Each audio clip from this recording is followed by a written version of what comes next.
Dissolving the State by William H. Douglas of the LatterdayLiberator.com. Give to the one who begs from you, and do not refuse the one who would borrow from you. That's from Matthew 5:42. The state perseveres because it has convinced people that it is needed, that without someone to beat, cage, rob, and murder everyone, then people would just go insane. But American history alone proves this isn't true.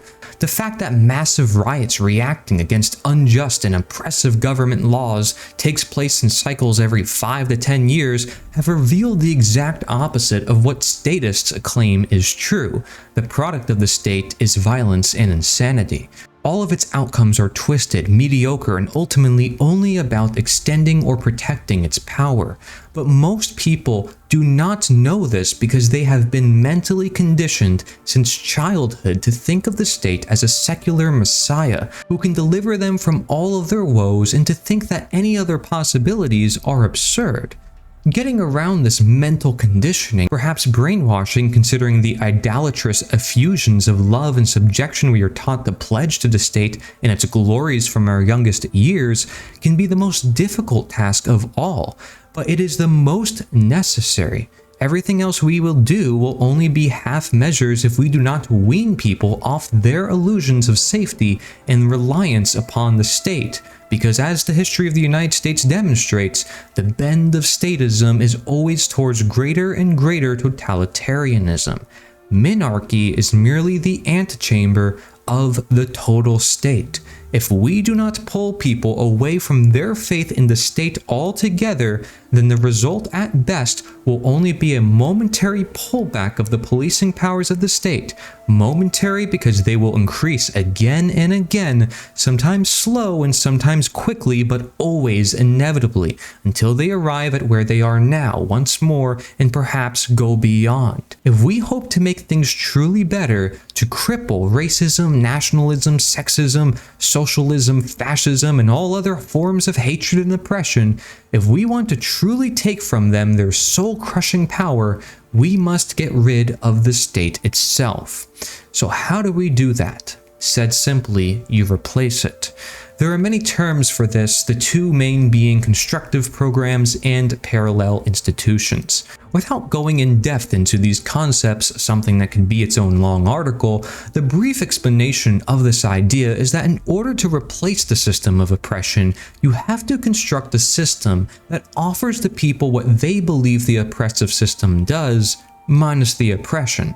So if people believe that the government feeds the hungry, then we must build systems of charity that feed the hungry. If people believe the oppressive system grants them protection, then we must build systems that help them feel safe and which can use the power of peace to counteract violence.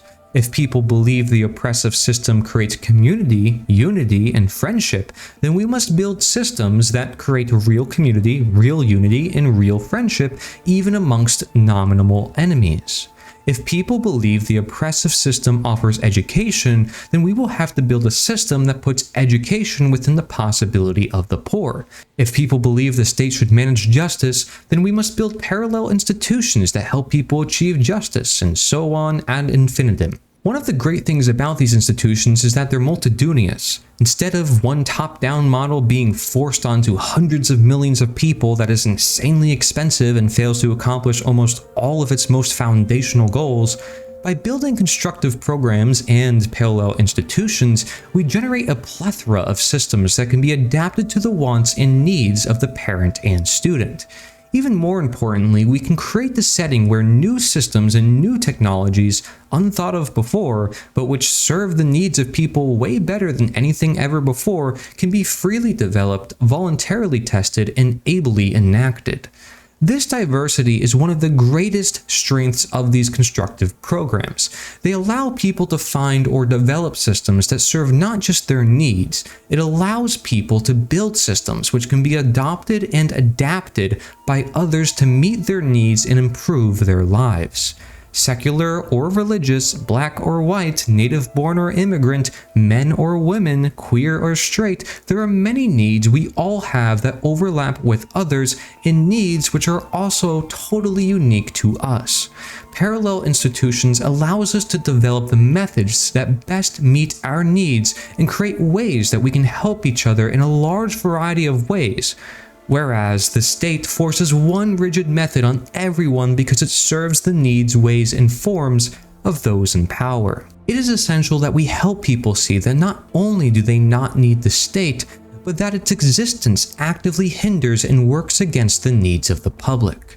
We can achieve victories, even great victories, using the power of non-violence, non-compliance, exposing the state for what it is, and overwhelming its systems, but we will never triumph over the state until we can show that it is never needed. If we don't triumph over it, then it will lay like Nidhogg, gnawing at the roots of Yggdrasil, eating away at every advance made, increasing its power at every opportunity, inciting hatred and divisions along whatever fault lines it can, seeking to destroy anything that gets in its way, and ravaging the world in the process. Our work will only ever be half finished and always in peril. So, we must have constructive programs that build parallel institutions which replace the functions of the state and meet the needs of the public in order to ensure people never revert back to the state out of desperation once it is gone. As we build them, we will draw people to them while exposing the state for what it is and its lies for what they are. As we build our institutions, people will see how successful they are, voluntarily adopt them, and turn away from the state. They will be converted away from the cult of the state by degrees as they find our institutions meet their needs and wants in ways that the state never has and never will. They won't need a massive ideological conversion. Reason and logic alone will convert them. After all, why would you allow yourself to be robbed, beaten, caged, and killed by this malformed thing that neither you nor anyone else needs when everything you can need is being provided privately and peacefully? There will not need to be a war or bloodshed on our part. No need to rule by blood and horror in order to win our freedom.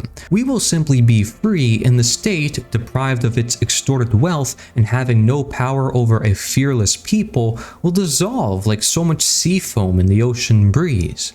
And when it does, these institutions that we have built will continue on serving the needs of the people who will neither want nor need to return to the old ways of oppressive violence and robbery in order to get even the semblance of justice. After all, why would you settle for a shadow of the thing when you can have the thing itself? Why settle for a picture of bread when you can have a fresh loaf in your hands? This is one of the great blessings of non-violence. Understanding the poison of the state, we can take the power of the non-violence farther than merely trying to reform some aspect of it. We can move beyond the state altogether. Thank you very much for watching. Again, this is an article written by William H. Douglas of thelatterdayLiberator.com. Check out his website. Very helpful, especially if you are coming from more of like a Christian background, but you don't have to.